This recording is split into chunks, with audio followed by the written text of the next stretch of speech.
During the summer of 2003, events in the northeastern United States involving a strange, human-like creature sparked brief local media interest before an apparent blackout was enacted.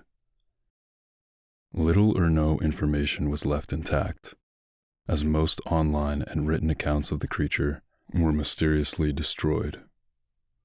Primarily focused in rural New York State and once found in Idaho, self-proclaimed witnesses told story of their encounters with a creature of unknown origin.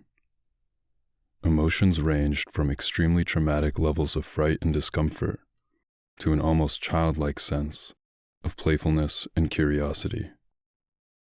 While their published versions are no longer on record, the memories remain powerful. Several of the involved parties began looking for answers that year. In early 2006, the collaboration had accumulated nearly 24 documents dating between the 12th century and present day, spanning 4 continents. In almost all cases, the stories were identical. I've been in contact with a member of this group and was able to get some excerpts from their upcoming book, A Suicide Note, 1964. As I prepare to take my life, I feel it necessary to assuage any guilt or pain I have introduced through this act. It is not the fault for anyone other than him. For once, I awoke and felt his presence, and once I awoke and saw his form. Once again, I awoke and heard his voice and looked into his eyes. I cannot sleep without fear of what I might next awake to experience. I cannot ever wake. Goodbye. Found in the same wooden box were 2 empty envelopes addressed to William and Rose, and 1 loose personal letter with no envelope. Dearest Linny, I have prayed for you. He spoke your name. A journal entry translated from Spanish, 1880. I have experienced the greatest terror. I have experienced the greatest terror. I have experienced the greatest terror.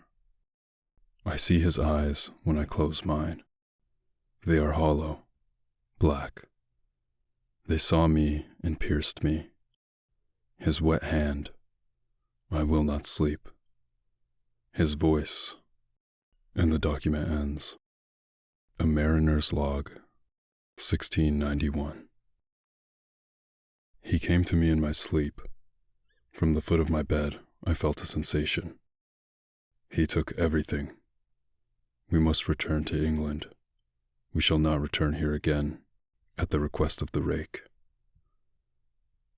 From a witness, 2006. 3 years ago, I had just returned from a trip to Niagara Falls with my family for the 4th of July. We were all very exhausted after a long day of driving, so my husband and I put the kids right to bed and called it a night. At about 4 a.m., I woke up thinking my husband had gotten up to use the restroom. I used the moment to steal back the sheets, only to wake him in the process. I apologized and told him I thought he got out of bed. When he turned to face me, he gasped and pulled his feet up from the end of the bed so quickly, his knee almost knocked me out of the bed. He then grabbed me and said nothing.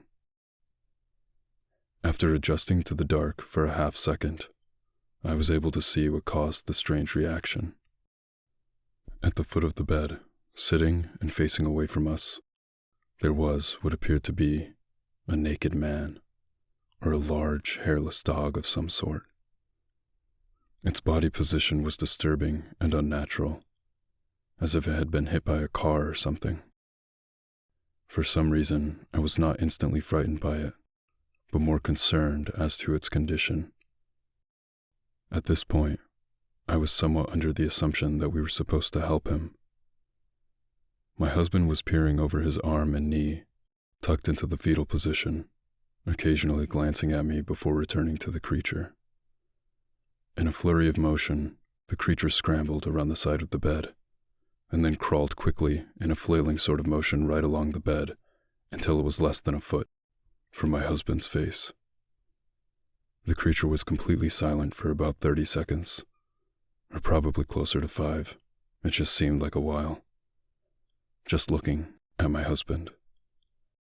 The creature then placed its hand on his knee and ran into the hallway, leading to the kids' rooms. I screamed and ran for the light switch, planning to stop him before he hurt my children. When I got to the hallway, the light from the bedroom was enough to see it crouching and hunched over, about 20 feet away. He turned around and looked directly at me, covered in blood. I flipped the switch on and saw my daughter, Clara. The creature ran down the stairs while my husband and I rushed to help our daughter. She was very badly injured and spoke only once more in her short life. She said, "He is the Rake." My husband drove his car into a lake that night while rushing our daughter to the hospital. They did not survive. Being a small town, news got around pretty quickly. The police were helpful at first, and the local newspaper took a lot of interest as well. However, the story was never published, and the local television news never followed up either. For several months, my son Justin and I stayed in a hotel near my parents' house. After we decided to return home, I began looking for answers myself. I eventually located a man in the next town over who had a similar story. We got in contact and began talking about our experiences. He knew of 2 other people in New York who had seen the creature we now referred to as the Rake. It took the 4 of us about 2 solid years of hunting on the internet and writing letters to come up with a small collection of what we believe to be accounts of the Rake. None of them gave any details, history, or follow-up. One journal had an entry involving the creature in its first 3 pages and never mentioned it again. A ship's log explained nothing of the encounter, saying only that they were told to leave by the Rake. That was the last entry in the log. There were, however, many instances where the creature's visit was one of a series of visits with the same person. Multiple people had also mentioned being spoken to, my daughter included. This led us to wonder if the Rake had visited any of us before our last encounter.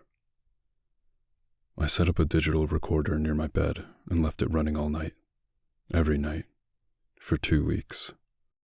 I would tediously scan through the sounds of me rolling around in my bed each day when I woke up.